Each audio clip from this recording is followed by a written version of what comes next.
What's good, everybody? Welcome back to Does Boxing. Thank you guys for tuning in, joining. I want to touch on a topic, man. Something just happened today. Really, probably the biggest news in boxing today. Um, we got Lomachenko. He's the unified champion at 135. Everybody know him. He just got mandated to fight Luke Campbell for the 135-pound WBC title. That's the belt that Mikey just gave up. This is unification that probably gonna take place like September. And hey, how you doing, No Name Rose? Good evening. So I've been checking out some a lot of people's response to it, and what I'm saying, so I came up with what I think about it, man. Um, for me, it's a good move, especially for a guy that I want to see undisputed and unification. So like I said before in previous live streams, if it's more than one champion in a division, those champions are your mandatory. So in this case, Mikey gave up the belt, and Luke Campbell number one mandatory WBC. Then that's Lomachenko's mandatory, and that's my opinion. Because he, if you're the best, you should be able to fight the best, or you should want to fight the best. And I know we got a lot of politics and negotiations and all that aside, but if it was a perfect world where you don't have to deal with that stuff, then the best should fight the best champion, what I'm saying, or not. So, what's good, Mark? Salute, bro. Yeah, so I want to break down this 135 division, the championship landscape, just to let you guys know, what I'm saying, give you my take on it and what I see happening. So, I know there was a lot of backlash about Devin Haney not getting his opportunity. He's number three in the WBC, a sighting young fighter, very talented. Everybody high on Devin Haney. And I believe his time is coming. 20 years old, what I'm saying, been put on some good performances of late. He just signed with Eddie Hearn in the zone. He got a fight coming up May 25th against Antonio Moran, 25-3. So that's a good little fight for him. And he's still in position. So the way this affect the guys underneath him, like so Devin Haney and Teofimo Lopez number four in the WBC. He wanted to fight Lomachenko. We all know about that. But they still in position because with this Lomachenko Campbell fight, it don't really affect nothing. They just don't get Lomachenko next. Lomachenko, he only want to fight the champions, and he's in a position where he can dictate that. And I think it's cool. You got Teofimo Lopez. People was up in arms about him not getting the shot. But if you look at it, he going down the he going down the IBF route. He's already fighting for the mandatory position in IBF July the 19th. That fight already announced. So I don't understand. He gonna get his title shot. The IBF, we all know, is the most strict sanctioned body, all of the four. So he gonna get his shot. Um, Regular Militant, what's good, man? Hey, thanks for that, bro. So Teofimo Lopez gonna get a shot. Devin Haney gonna get a shot. Devin Haney even put out on social media that he's not rushing. He's 20 years old. His time gonna come. So if he ain't tripping, why should we? So the WBC also ordered Devin Haney versus the Russian guy. His name is Zura Adevlev, something like that. I probably messed that up. But he's number two in the IBF. I mean the WBC. I'm sorry. He's number two in the WBC. So um, they ordered that. That's a title eliminator for the winner of Lomachenko versus Campbell. They also ordered Teofimo Lopez versus Javier Fortuna. But since Teofimo Lopez is going down the IBF route, that fight probably ain't gonna happen. So it'll probably be the next available challenger, and that's Mendy from France. He just fought Luke Campbell last year in September. He beat Campbell. He gave Campbell his first loss, but then Campbell got that win back last September, and then Pedraza. So them two is next in line to fight. Probably step in and fight Javier Fortuna. So what I'm saying, these guys still got opportunity. I think it's a good thing that Lomachenko trying to be undisputed.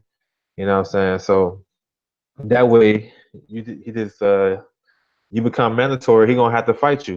You know what I'm saying? So it's really not a big deal. I'd rather fight for four titles and Lineal and Ring Magazine and all that good stuff undisputed instead of fighting for one. And for boxing fans, it's a good thing because Lomachenko trying to hurry up and get these belts. He don't got a lot of time left. So let's say if Devin Haney would fight for the WBC and he won, right? He's not gonna fight Lomachenko next. We all know that.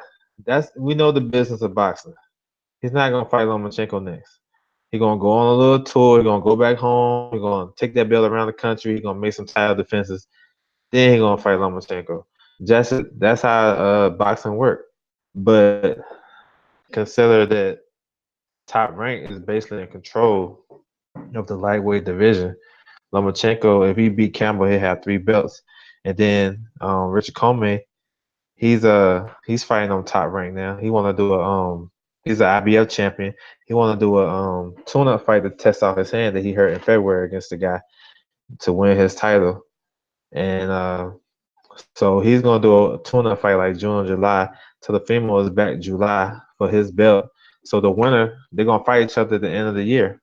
You know what I'm saying? Teofimo and Richard Comey, and they on Top Rank side. So that fight is easier to make. And if one of the young guys win, well, if Devin Haney will win the WBC, we might not get undisputed. So I think this is the best track for fans to see undisputed. So it's gonna go, you know what I'm saying? It's gonna go through Top Rank, and then Devin Haney, all you gotta do is keep winning.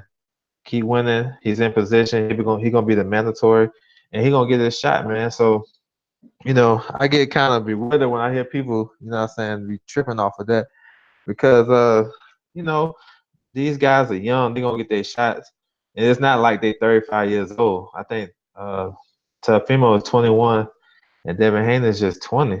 I mean, so this it's like hindsight 2020 or it's a catch 22. Whatever you want to say it.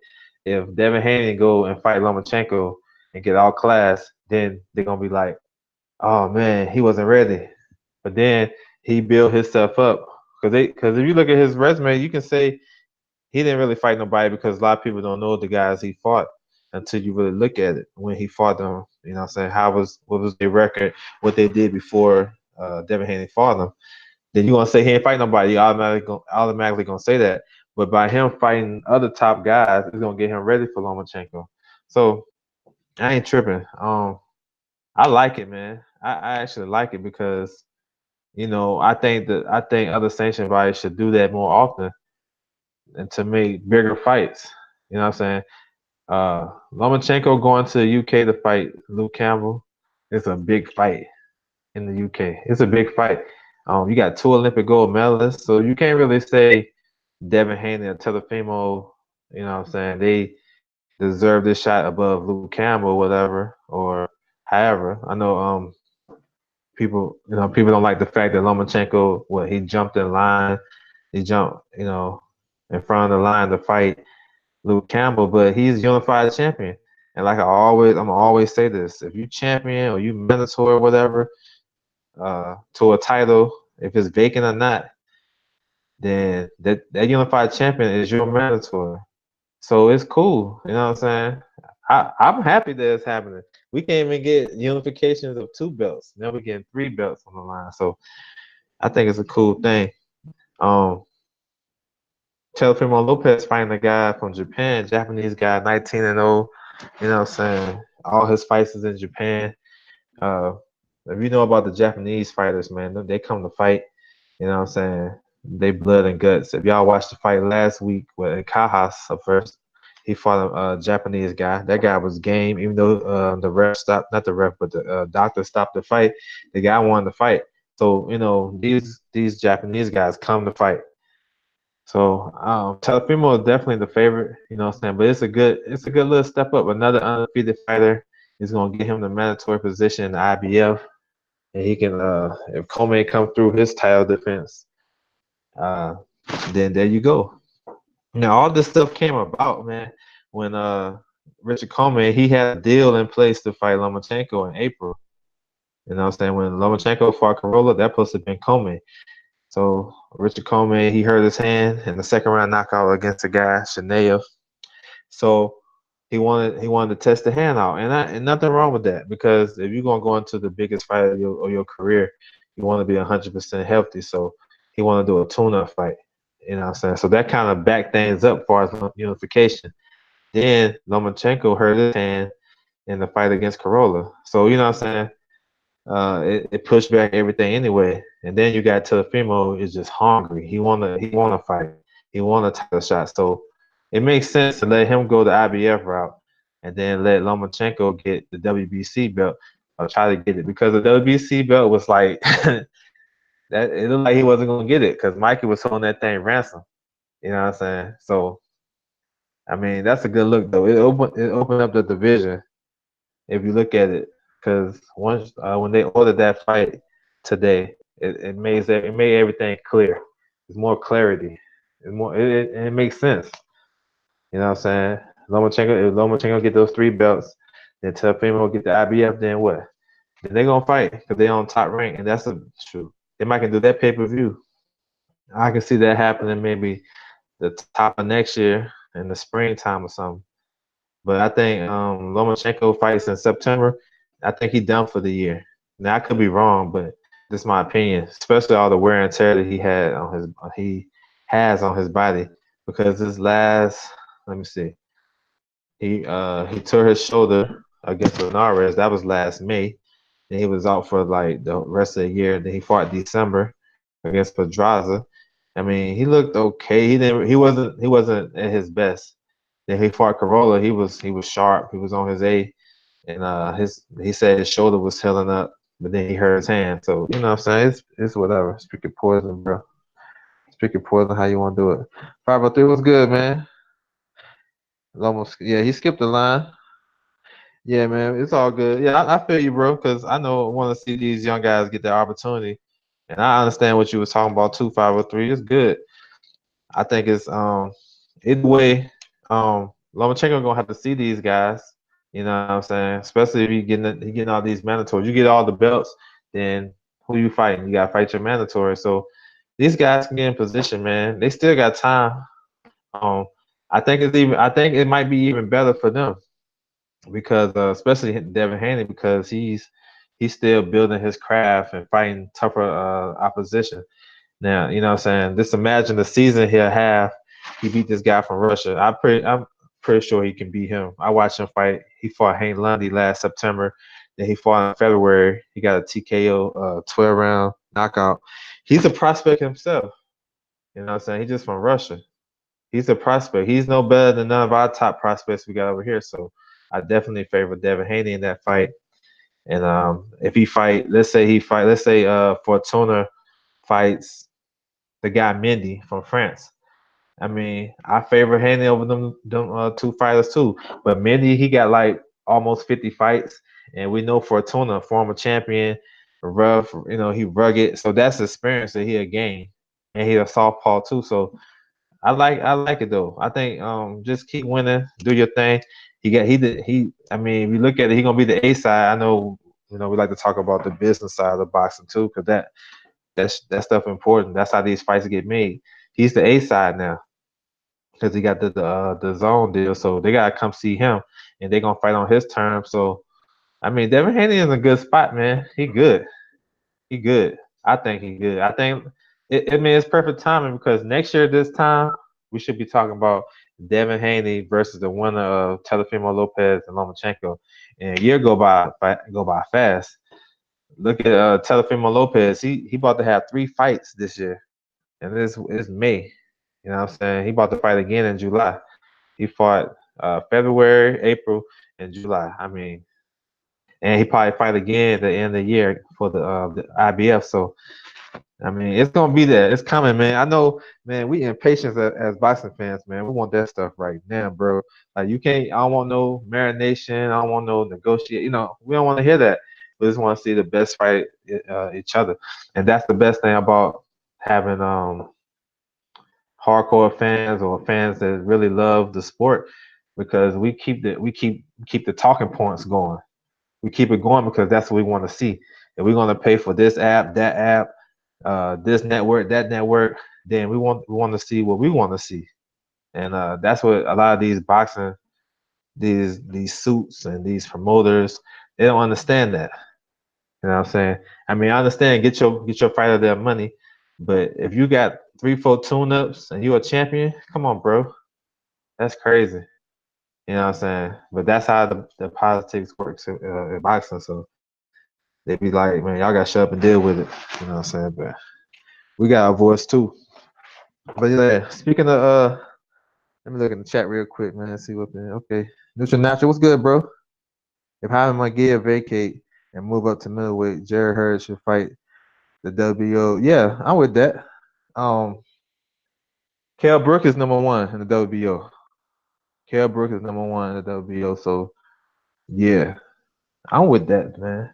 I'm with that because it makes sense for the best fighter in a division, or I don't. I mean, if he's not the best, then he's like consensus the best. So let's say these guys got 2 belts already. What's the third belt if it's vacant? If it's vacant, if a belt is vacant and a mandatory, it's better. I'd rather see if it's a vacant title. I'd rather see the unified champion fight for that vacant title than see 2 guys y'all ain't never heard of. Like, okay, I know Kell Brook, but who is this dude from Afghanistan that Kell Brook about to fight?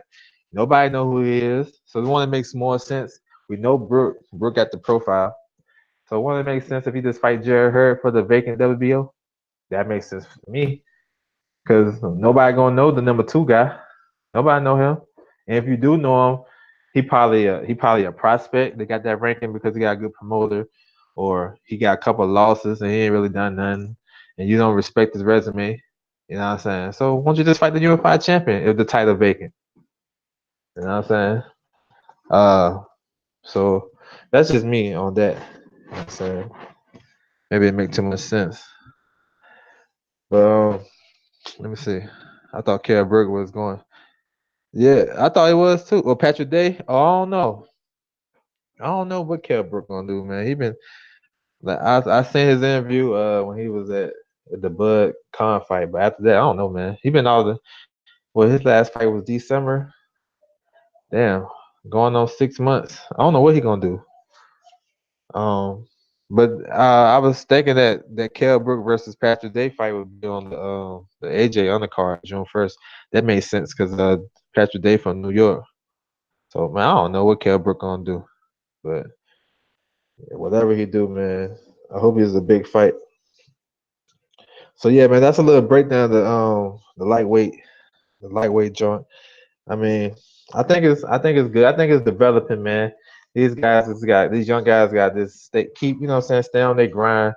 They can see the end of the tunnel now because they can see that their title hopes and dreams is right there. They just gotta keep, you know what I'm saying, just keep grinding, man, and they're gonna get that shot. I mean, 20 years old, and we talking about look, the guy Devin Haney, 20 years old, be 21 this year, I believe, and we talking about him fighting, being undisputed at 21, 2021. I mean, come on, bro. That's like I bet he ain't even dreaming about that. I didn't know 21, so it's coming. I think I think it's coming. Featherweight is better than excuse me, lightweight is better than featherweight. Let me see. Let me think about that. I like featherweight though. I think featherweight is like the deepest division. Like if you look at it, featherweight they got some good ass prospects at the bottom half of it. And then you got like Shakur Stevenson, he basically moving all of that prospect to contender. Then you got some good champions, you know what I'm saying? Leo, they just not fighting each other. Leo, Gary Russell, um, you know what I'm saying? Frampton still there. Valdez, he's WBO champion. Who IBF? Oh, IBF Josh Warrington. He about to fight Kid Galahad. So I mean, it's pretty deep. I mean, it's all about how you look at it. Because look, the featherweight division is 10 deep, solid. Lightweight not 10 deep.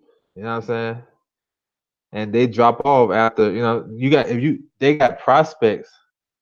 To put it like this, lightweight they got well, not prospects, but they got 2 of the youngest fighters like doing their thing in boxing. It's like top 5 at lightweight, they got 2 uh young fighters at featherweight, Shakur and Michael Conlan. They not top 5 yet in featherweight, but they coming. You know what I'm saying? They coming. So That's like a little compare and contrast type of thing right there. But I mean, I'm with you though. Lightweight, it's popping. It's popping. You know what I'm saying? So we'll see. What's good, LDTB? What's going on, man? Salute, bro. Neutral natural. Oh, you said Warrington is about the KO kid at 3 rounds. I don't know. I think I think Kid Galahad gonna make him think a little bit with his awkward style. I can see this being an ugly fight. A lot of holding, a lot of positioning, just an ugly style. Warrington Warrington fight kind of like Warrington fights like Keith Thurman, Sean Porter a little bit. He rugged, you know what I'm saying? He can box a little bit, but he's rugged, you know what I'm saying? He's better when he's in the inside, mauling you and beating you up. So we'll see, man. You said 3 rounds. We'll see. Yeah, I'm gonna touch on last week. I got a chance to talk about last weekend's fights, Canelo versus Jacobs. I thought it was a competitive fight, man. It was okay for me. It wasn't as action packed as I thought it was gonna be. Um, I thought, like, I agree with a lot of other people that Jacob started slow, and he when he it's time for him to get back in the fight, it was basically too late. So the way I scored the fight, I had the first round, swing round, anybody could have took it, but I gave it to Canelo because I thought he landed some like a sharp punch like towards the end of the round. And he was kind of controlling the round. Round two, that was another close round. I edged it to Canelo because I thought Canelo was still in the play against Jacobs. But three, four, and five, that was all Canelo. So that's 5 rounds of zip right there on my card. Sixth round, Jacobs, you know what I'm saying? He did a little bit better. He did a little bit better. But I thought, again, he let Canelo steal the play. One of those rounds, Canelo's head movement was crazy. You know what I'm saying? So I had a 6-0 to start the fight. But remind you, 1 and 6 was swing rounds to me. So it could have went to Jacobs. I mean, 1, 2, and 6 was swing rounds for me. It could have went to Jacobs. So I could have said 3-3, whatever. I had 6-0 because I thought Canelo was controlling the pace. But 7 through 10, that was Jacobs to me. Jacobs, he's more active. He caught Canelo with a nice little left hook, where it was more like an overhead left from the southpaw stance. Canelo ate that jump, but I think Jacobs. I didn't like him fighting on the southpaw stance. I thought he was doing better work out of the orthodox stance. I didn't like that because he wasn't doing nothing with his jab. He was just, what I'm saying, pawing with it. He wasn't snapping. He wasn't snapping the jab, keeping Canelo off balance. But in those rounds 7 through 10, I thought he was rumbling a lot. He was beating Canelo in exchanges. He was doing well. He was doing good. I thought he'd get back in the fight. So going into the 11 round championship rounds, I had the 6 rounds to 4 Canelo. But I gave Canelo the last 2 rounds. I thought he didn't capitalize on it. You know what I'm saying? The 11 round, Canelo beat him. I thought that was a pretty easy round to score. And then 12, Canelo did the same thing. It was like Canelo would get his punches off, then to try to get his. But Canelo, when he get his off, he hit you like 2 or 3 times. Jacobs only hit you once, and he missing like 6. So um, it was still competitive. It wasn't an easy fight for Canelo, but it was a clear win for Canelo. And I agree with the scorecards. All of them had it. One of them had like I did, 8 rounds to 4, and another one, and the other two had a 7-5. So I can see those, but it wasn't a robbery. It wasn't no Vegas BS this time. Canelo clearly won that fight, so props to him. He got 3 belts now, and what I'm saying, doing his thing. You know what I'm saying? So welterweight is the most overrated division in boxing. Um, yeah, man. I mean, I can look at I can agree with it. They got a lot of star power. You know what I'm saying? They top heavy. You know what I'm saying? But at the bottom end, y'all can't name the guys after what? Okay, Bud Spence, Danny. No, my bad. Bud Spence. This in order too. This how I rate them. Bud Spence, Keith, Porter, Pack, Danny. Who y'all know after that? Who else? Igis Kavalauskas. Come on, bro. After that, after those six guys right there, it's pretty. It's they got some good fighters at the back end, but it's nothing compared to the top guys. So, Ugas, you know what I'm saying? Ugas a good fighter, but is he gonna crack that top six? I don't think so. So, you know what I'm saying? I can I feel you on that. Yeah, clear win for Canelo. Yes, sir. It was a clear win, man. It was a good performance, man. I mean, it was a competitive fight. You know what I'm saying? You can say one versus two, one versus three, whatever. Both of these guys had belts.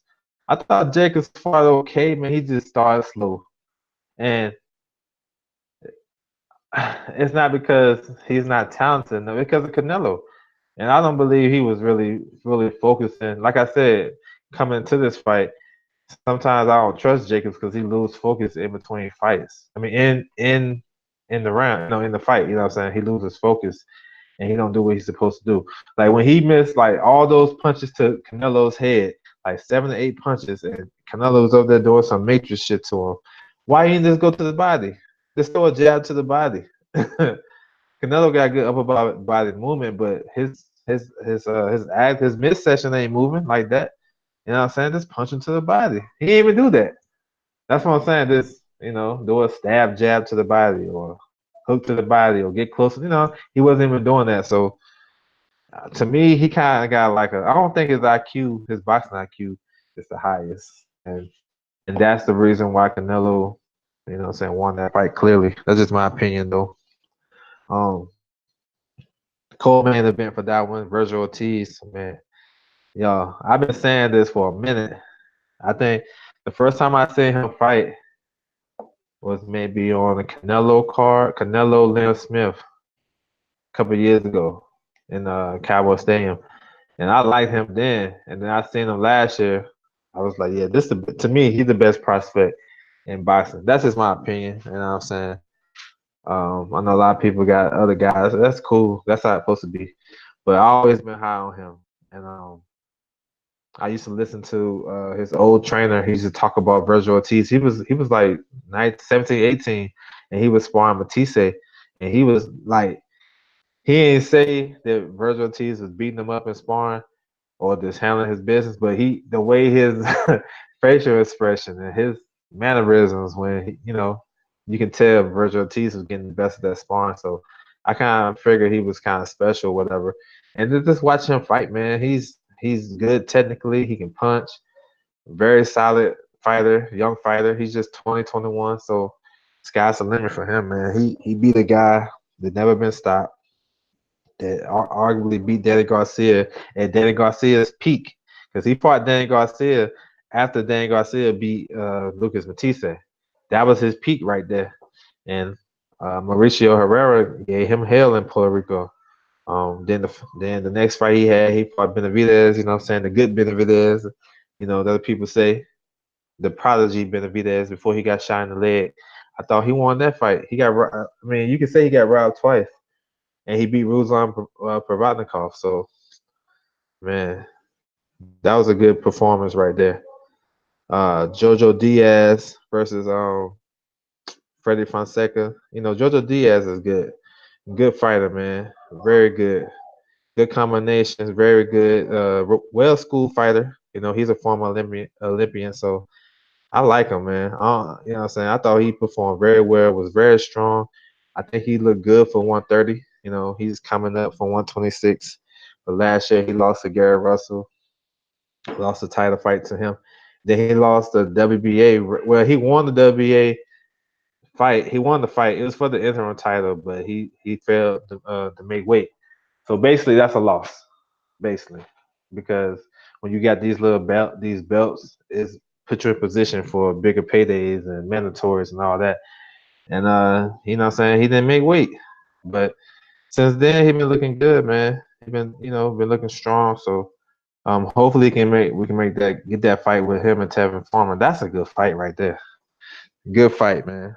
I like that fight. Virgil is going, yeah, he is a problem. Joe Diaz, yep. Yeah, man, he good, man. Jojo Diaz, yeah, I like the fight with him and Tevin Farmer. I mean, that's a 50-50 fight, bro. I'm telling you. Look at these guys' styles and look how Tevin been fighting lately. He been sitting in the pocket. To me, he sits in the pocket too much. I don't like that. That's just me as a boxing fan and watching. Now he in there. I ain't taking no punches. He taking them, so maybe he sees something I don't see. That's cool. But he get in the ring with somebody that can. That's why I favor Tank over Tevin because if you're gonna sit there and fight Tevin, I mean fight Tank in the pocket like that, he gonna get stopped and might be early because he was catching some bombs from Joe Nogueira, and Joe Nogueira can't crack an egg. 16 wins and two knockouts. So man, that shit was crazy. But Jojo Diaz looked good, man. He looked good. Who else on that card? Lamont Rose Jr. He won a unanimous decision versus Jonathan Oquendo. You know what I'm saying? I don't think that was his best performance, but hey, he got the victory. Uh, we got the upset of the night. Anthony Young, he stopped Saddam Ali. Saddam Ali, man, I think it's done. He's over, man. He got knocked out. Shoot, let me think. I want to say his last 6 fights, he got knocked out 3 times. I think so. I'm just going off the top, but Jesse Vargas knocked him out. Then he came back, had him a little get back win. Then he beat Cole. You know what I'm saying? That was just a magical night for him. Then he he fights Jaime Munguia. Jaime Munguia creeped up on him, stopped him in 4 rounds. And then he didn't look good against Mauricio Herrera in December to me. He didn't look really too good. I thought he won, but he didn't look good. And then he fight this guy right here. Kind of a friends contender type of fighter. I mean, he's done, man. He's done. I don't think he needs to be. It's my opinion. I think he should just call it a day because when you're taking these blows, man, you're not reacting the way you used to react. You know, Saddam Ali is a boxer. He be on his boxing game. And he can crack a little bit. So when you like been coming through your career, you ain't never been getting hit. And now your last 2 or 3 fights, you getting punished. You know what I'm saying? Like, come on, and by lesser guys too. You know what I'm saying? So it's crazy. And then I heard him post fight. This dude slurring his words and stuff, man. He's speaking like he got 100 fights now, and he been taking blows to the head for like 20 years. So I mean, maybe it's time to go. And if it is that time, man, he don't have to put his head down, man. He had a decent career. He beat Miguel Cotto, so it is what it is. It was good 1-on-ones. Yeah, he fight. Yeah, I seen that. He fighting on the ah, I seen it. He's fighting on. Damn, is it UFC Fight Pass? I want to say, or he might be fighting on that Florida card, the one with them heavyweights on there. Sheldon Holmes was good, bro. Salute, man. What's going on? Nah, I ain't see that. I ain't see that 1-on-ones. I go check it out. Yeah, I'm glad you dropped it in the chat. I'm gonna check that out. It's on YouTube. It's on YouTube. I'm definitely checking it out. But if not, I got my ways.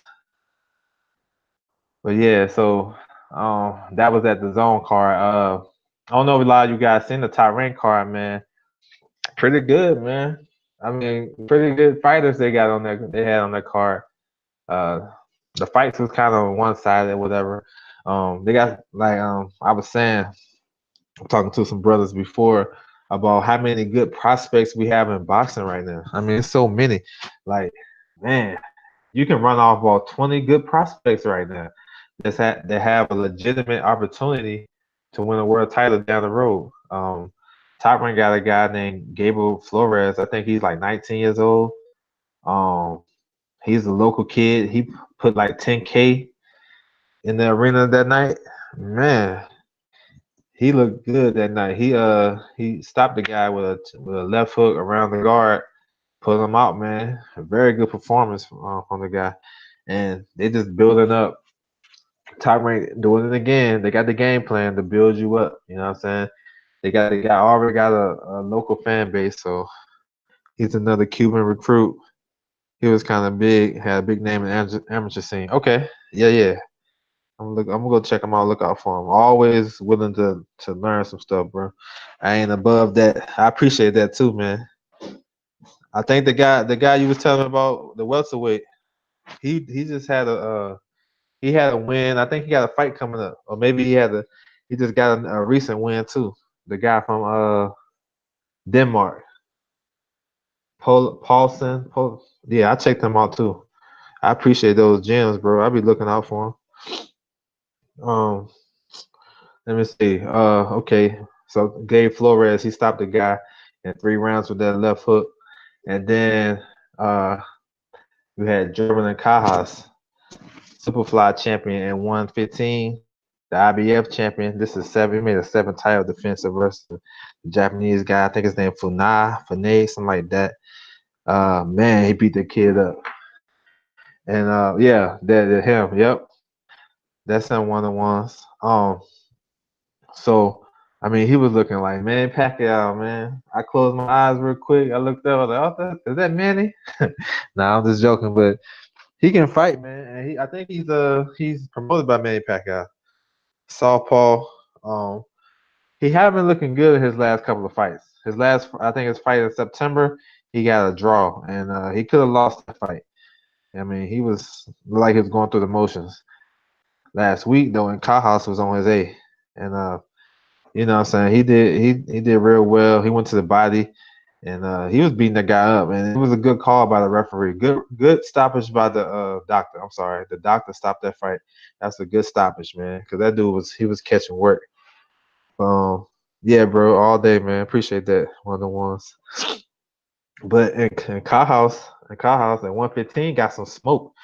Like that's why, man, I encourage you guys, boxing fans, don't just pay attention to the heavyweight, your favorite fighters division. Nah, man, it's some smoke at 115. Y'all just seen Estrada beat up on Sorbrama side uh last week, a couple weeks ago. He's the number one guy. He's lineal at 115, Estrada. And that's what we strive for boxing fans, right? Lineal, the man who beat the man, that's Estrada. Then you got in Cajas. He he got seven title defenses at 115 with IBF. That's a great fight. Estrada versus Cajas, I'm telling you, that's a poor man's Manny Pacquiao versus Juan Manuel Marquez. I'm telling you, they make that fight. That's fight of the year, or that's a candidate. Great fight. Styles match up perfectly. Then you got Kyle Fi, WBA champion. His last performance wasn't that great, but he has been looking good up until that point. There was some rumors of Kyle Fi fighting Chocolatito. That's a great fight if they can make that happen. But we don't know. We'll see. So that's 3 champions. The WBO title is vacant. Dani Nietzsche won that title December. I want to say it was New Year's Eve or whatever. And he vacated. So he won the title, a vacant title, WBO title in December. But he was supposed to fight the mandatory Austin Palette, who just fought, and he said he wanted bigger fights, so he gave up the title. Now Austin Palette is fighting a guy from Japan that's also good. His name is Ito. I can't pronounce these guys' name, but I know him when I see it. So 115 is popping, bro. And then you got if Tanaka move up to, if y'all haven't seen Tanaka fight, he's a 112 champion, 112-pound champion, the WBO champion from Japan. The dude is nice, bro. He's nice. He got pound for pound, top pound for pound skills. Like word up, he can fight. If he move up to 115, then it's gonna be a problem for them guys. Charlie Edwards, you know what I'm saying? He's a decent fighter. 120. I think he need a little bit more title defenses, some more cracks on his belt, but you know what I'm saying? He was at 115 and he dropped down, won a 112 title. So, you know what I'm saying? We'll see, man. I'll be on all these divisions. Bro, yeah, one of the ones, bro. When the fight first started, like maybe a minute into the fight, I'm like, Am I tripping? I thought Ramazan was southpaw. Then I started to like recollect. You know what I'm saying? I'm like, hold on. He stopped Chocolatito with a right hook. He is southpaw. Why he fight? You know what I'm saying? That's why I was saying. That's what I was saying when I was watching it. And the whole time he fighting in orthodox stance, he was getting lit up. And then at the end of the fight, he want to fight. I don't know, man. That was a dumb move right there. I don't know what the hell wrong with him. Any fights on the zone this weekend? What's this weekend? 11. I don't think so. I think it's I think it's Jerry Hurd, Fox. You got a showbox card though, Sean Holmes. Friday. I think Saturday is no the zone cards.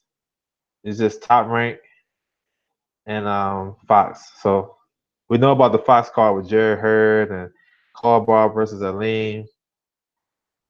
Uh, ESPN card, you got a couple of rematches. Sheldon Holmes, you got Francisco Vargas. He's gonna face Burchett. That fight was bomb. The first fight was bomb, yo. That shit, man, them dudes was going at it. And I think Burchett stopped him like in the 11th round, 10th round. He stopped him late, but that was a good fight. And then Navarrete is fighting Dalbe from a rematch from December. So, yeah, man, that should be some good fights right there on top rank ESPN. Then you got the Fox show. So, yeah, no the zone this week, but still some good fights though for you. Tanaka had a good, yeah. That was his last fight. Tanaka is man. I watched like I heard some guys talking about him. I seen him fight before, but I just want to, you know, what I'm saying I heard people talking about him. I want to go back and do my research on my own. And I watched him. Yo, technically sound, man. It's like he fit that to a T.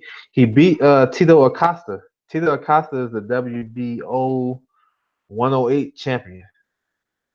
I think he got like 21 fights. He's 20-1 with 19 KOs, or was he 21 and one with 20 KOs?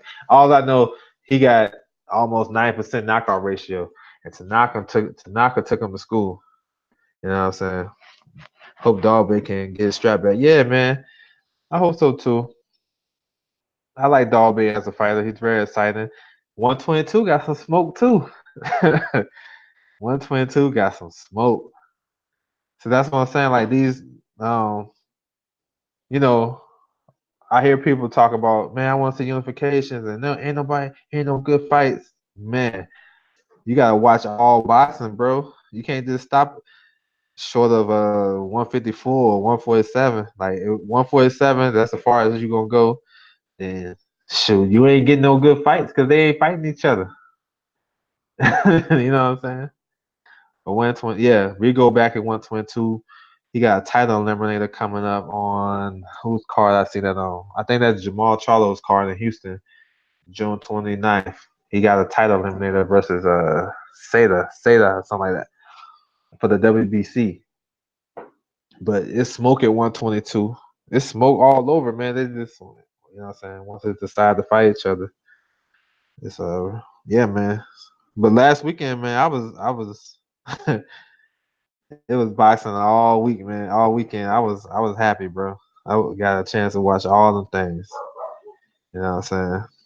So, this week is another good little weekend. I touched on it before, but I want to talk about Jerry Hurd versus J Rock for the IBF and WBA titles at 154. Um, like my initial thought, I like this fight though. I mean, it's one of those fights where you got some two young fighters with different styles fighting. You know what I'm saying, for a big prize, and I think these guys gonna bring the best out of each other for a time. Now, my thought on this fight is originally I'm like J Rock is gonna do well early. He's gonna be very competitive, and then I feel as though J Rock gonna try to slow her down instead of like going to the body and trying to hurt him with punches. He's gonna try to hold him. So to keep a guy off you that's stronger than you or that's aggressive, a lot of fighters just hold you and try to spin you and put your back against the ropes. if that's one of his game plans, I ain't saying, but I can see him doing that because when he fought Gallimore, he wrestled with Gallimore for 12 rounds. I mean, he beat him clear, but he was wrestling with him too much. He can't wrestle with Hurd. Hurd gonna be in the ring touching 180, 175. You don't want to be wrestling with a big guy like that. That's gonna wear you down. And you know how Hurd is. Hurd is just, first 2 rounds, he just finding his way. After 6 rounds, he full steam down the hill, bro, and you ain't stopping it. So that's what I see. I see J Rock, because he's very technical and he got an old school game about him, kind of skilled, very skilled. He got some little dirty tricks to him, but if he trying to keep Hurd off of him by holding and not punching, he gonna have a problem, and he gonna get tired, and Hurd gonna come on late and gonna stop him. So, in my opinion, I think Hurd stops him 9-10. He gonna have that crowd, that DMV crowd. They coming out for Hurd. They coming out for Hurd. So he gonna have to deal with that. And man, I'm looking forward to it though. By the way, watch Hans Boy. Okay, okay, I got you. One on ones. Okay, lead foot feint. He a softball. Okay, yeah, I'll check that out, man. Yes, sir. Always learning about this boxing thing. Keep on dropping gems if you got some more. But yeah, so I got hurt. I got hurt against J Rock. Um, who else on that card? Matt Carball fighting Aleem. Now this is an interesting fight though to me. Crossroads. It's a crossroads fight. Kind of a crossroads fight. Uh, hold on 1 second. Yeah. So Carball, man, he's coming off a great performance, man, against Jamal Charlo. I mean, look real. I thought he looked good. He did well. He did what he could. He tried to. He was there to fight. He was there to win. He a seasoned vet, 36, 37 years old. I think he's 36 now. And he gave Charlo all he can handle. And so my thought about that man is for one, is Carbov gonna fight to the level of his competition. You know what I'm saying? You know how some guys they get up for the big fights, they bring their A game, but then when they fight somebody lesser, they just fight to the level of the competition. They just barely scraping by. So I wonder if he's gonna take that confidence that he had in the Charlo fight and bring it to this fight right here. Hopefully he do. But that's a good fight for him. Aleem, you know what I'm saying? Top 15 contender in the WBC, I believe. Um, Let me see. They got some good young fighters on the. Mario Barrios. He's fighting Juan Jose Velasco. And I don't know if y'all remember Velasco. He fought Regis Prograis last summer in New Orleans. Regis got the stoppage, so I think Regis hurt him to the body a lot. So be on the lookout for that. Barrios can punch at 140. He's a big 140. I think he like 6'2", six. I think he like 6'2", maybe 6'1". I don't know, but he's tall. He a big guy. Yeah, he did. Carball was sharp. I mean, he's a pro. That's what I was saying before. I was trying to tell people, man, nobody want to listen to me. When Carball got that fight, I was like, yo, Carball gonna give. I'm telling you, man, he gonna come to fight. Man, he a bum. Man, he got nothing about Andy Lee. Okay. You know what I'm saying? Then after the fight, man, Carball can fight, bro. I'm telling you, man, he was snapping the dude head back. I already said that though, so I'm good. You know what I'm saying? I already knew that, so I ain't have to backtrack anything. But Carball, man, he's a pro. What I'm saying, he had a long Olympic career. I mean, amateur career. I'm sorry, and he can fight. And people didn't understand that, man. They're just too lazy to do their research. But it's all good. Back to this Hurd card. So yeah, Mario Barrios versus Velasco.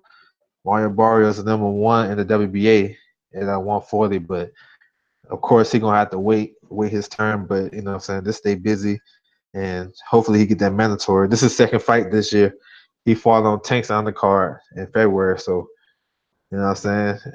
He's trying to break that myth that PBC fighters ain't active. So that's what's up. Uh, Steve Fulton. He's a good little featherweight prospect. You know what I'm saying? East Coast kid. He's fighting for the IBO title. You know, I know a lot of people don't think highly of that, but that's a good look for a young kid like that. Lorenzo Truck Simpson's on that card. Lamont Nicholson's on that card. So yeah, man. Boxing, man. That's what it is. It's all boxing been popping, bro. It's been popping. It's been nonstop ever since Devin Haney fought January the 12th. It's been nonstop. The year started off, it wasn't no fights, man. I was fiending, bro. I was fiending for fights. What's up, old shit? Salute, bro. But then every week since then, it's been boxing, boxing, boxing. Then be drama, negotiations, calling, you know what I'm saying? Everybody up in arms about shit. You know what I'm saying? That's boxing, bro. It's unpredictable. Uh, People ducking, people whatever, slandering fighters, PED tests, you know what I'm saying? People signing big contracts, big deals, promote, you know what I'm saying? You got competition with the zone, ESPN, all these guys, Showtime, Fox, you know what I'm saying? It's crazy. But that's why I like it so much, man. I think like the drama in boxing, it's like it's like the appetizer for me. And then the main course is the fight nights. And we just hope and pray that they bring out the best on fight nights. That they bring the most drama that boxing have. That's what they should have on fight night. You know how they bring that drama. They do these interviews. They call this guy this. You know how they do, and how on YouTube when we got these boxing channels going in on the fighters and whatever. If the fights is that like energetic and that hype as these YouTube channels and the media, all that shit is, the build up, man, we'll have fight of the year all year. Every fight, every card, it'd be fight of the year. You know what I'm saying? Check out yeah, he fights this week, right? Um uh I seen that card. Lynn Wash, he's coming back after almost 2 years off. It should be about 2 years off since he fought Tank. Lynn Wash. Harlem Eubank had a big knockout last year. I seen that. Very nice. Or was it this year? It was his last fight was a big knockout. Um, one of the ones, who I'm excited about, man? Chantel Cameron. She about to fight a title eliminator. She about to fight the 18. I stay busy, but I think she's gonna fight a title eliminator for Katie Taylor. That's a good fight right there. Chantel, what's her name? Chantel Cameron versus Katie Taylor. That's a good fight. But yeah. But yeah, man. Just stay tuned, man. I know there's a lot of stuff popping off, man. There's a lot of boxing going, you know what I'm saying, coming up. So just stay tuned, guys, man. I appreciate everybody that came through in the chat. You know what I'm saying? I got a question for you guys that's still in the chat, man. You know what I'm saying? A little trivia question for you guys. If you guys still around. If you still here and you want to answer that thing, you want to give it a shot, then let me know. I got a little trivia question for you guys. Just a little fun to close up the live stream. If you guys still there, if you're not, then I'm gonna go ahead and get off. So I was thinking about this question when I heard about the news about Lomachenko and Campbell fighting. So it stirred up some stuff in my head about some stuff. So I want to ask you guys if you guys still there. So it's all good. If you're not, it's all good. Yeah, shoot. Okay, one of the ones. Since you still rocking with me, I appreciate that, bro. All right. So Lomachenko and Campbell, they both gold medalists. Can you name some fights between two gold medalists in recent history? So name some fights between two gold medalists. That's my question in recent history. I'm putting in the chat.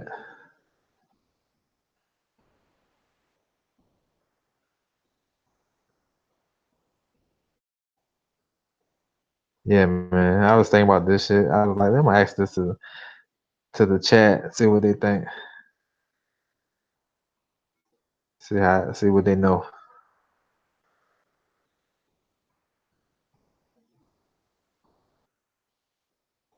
Yeah, man. All right. Hold on 1 second. Let me get this in the chat. All right. Nah, just yeah, that's one. Yeah, the Rico versus Loma. Okay. You got any more one on ones? Nah, just gold medalist fighting. If you want a gold medal and you fight another one in the pros, just if you know some, name some. Like I got some. I got a couple. I got some obvious ones, and I got one that you probably will never remember. You gotta do some research. Yeah. So yeah, man. If y'all coming into the chat, man, uh, read my last comment, man. See y'all can answer that question for me. Name some fights in recent time between two Olympic gold medalists. Yeah, he ain't fought nobody. So I'm gonna let you know. I'm gonna let y'all know some recent ones. You got one of them in recent times. So I'm gonna name some recent times. Then I'm just gonna start shooting off ones between two gold medalists. So of course you got Romo versus Rigo, AJ versus Vlad, both Olympic gold medalists. AJ versus Povetkin, that's the most recent one. Both of them guys are gold medalists. Um, of course Ali Foreman, Ali Frazier, Frazier Foreman, Ali Spinks. You know what I'm saying? Uh, Lance Lewis versus Ray Mercer, two Olympic gold medalists. Oscar De La Hoya versus Sweet Pea. Oh, Sweet Pea, that's your guy. One of the ones. That's your guy right there. Lance Lewis versus Tyrell Biggs. Um, yeah. So those like the most notable ones. You know what I'm saying? But here's another one. Two Olympic gold medalists fought, but I know a lot of people probably ain't checking for. I'm gonna put this in the chat too. It's a fight between Frank Tate versus Andrew Maynard. Frank Tate was a gold medalist in the '84 Olympics. He was on that good '84 Olympic team, U.S. Olympic team, and he won a gold medal. Andrew Maynard won one in 1988. I'm gonna put that in the chat. Frank Tate can fight, bro. I remember he fought Michael Nunn, came up short, but he can fight. So that's a matchup between gold medalists that a lot of people probably ain't checking for because it's like both of these guys had some losses and they wasn't in the prime of their career, but hey, gold medal winners though. You know what I'm saying? You get it how you can get it. So yeah, man, Sweet Pea, Delahoy, yeah, man. Oh, you was going back to A. Yeah, well, yeah. I want to get some recent jumps, but then I was gonna start shooting them off. So it's all good though. But yeah, Anthony Joshua and Povetkin is the most recent fight between two gold medal winners. Yeah, man. Yep. Frank Tate and Maynard, Olympic gold medalists, yo. So yeah, man. Hey, I appreciate you guys, man, coming through, man, chopping up with me. One of the ones. Thank you for participating, bro. And thanks for those gems you dropped. For everybody else, man, I appreciate you guys just chopping up with me for a little while. If you haven't subscribed, go ahead and subscribe, like, comment, whatever you want to do. Support the video, support me if that's what you choose to do. It's all good. All love over here. You want to know about some good boxing talk, or you want to talk some good boxing talk, hit me up anytime. We can talk about if you got a subject you want to talk about or whatever. You want to do a little friendly debate. It's all good. I'm down with it. Just leave it in the comment section. We can definitely chop it up, man. And I appreciate you guys. Yeah, let me know what you think. Okay, yeah, I'll let you know one of the ones. If I see you in another chat or something like that, or I might leave it on your video or something, I'll let you know though. But I appreciate that though. All right, man. Y'all have a good one, man. I'm out.